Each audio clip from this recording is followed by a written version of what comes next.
quand j'étais jeune papa, je ne sais pas pourquoi, j'ai voulu acheter à mes enfants les... Peut-être, c'est assez étonnant d'ailleurs, les petits dessins animés que j'avais quand j'étais petit. Enfin, petit. En fait, c'était Nounours. Et dans Nounours, il y a une chanson où il dit non, non, non. 4 pots de tiron, ça va faire la risée de l'ensemble de la communauté que j'ai chanté cette chanson. Eh bien, c'était la chanson que mes enfants préféraient. Comme si le mot non, l'opposition, c'est le mot de base des enfants, qui se construisent en s'opposant à ce qu'on veut leur apprendre, à ce qu'on veut leur imposer, aux limites qu'on veut leur imposer. Or, un enfant se construit aussi par les limites, comme un adulte. Et la capacité qu'on a à dire non, c'est aussi la capacité qu'on a nous-mêmes à mettre des limites à ce que les autres veulent faire de nous. Alors pour les parents, c'est gênant que nos enfants nous disent non.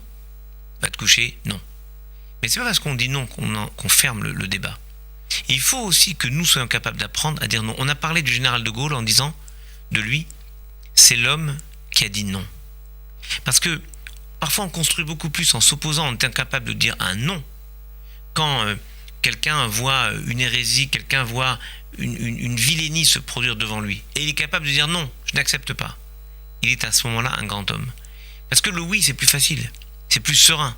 Mais être capable de dire non, alors que ça nous agace quand ce sont nos enfants ou d'autres des proches qui le disent, il y a une force, je trouve, à être capable de l'exprimer. Et en même temps, Julien Green a dit, c'est tellement joli, les questions auxquelles on répond par oui ou par non sont rarement intéressantes. C'est-à-dire que le non ferme le débat. Le non, c'est l'impossibilité d'aller plus loin. Moi, je crois qu'il est des noms qui ouvrent des possibles, et il est en même temps d'autres noms qui ferment toute discussion, sachant choisir le bon non.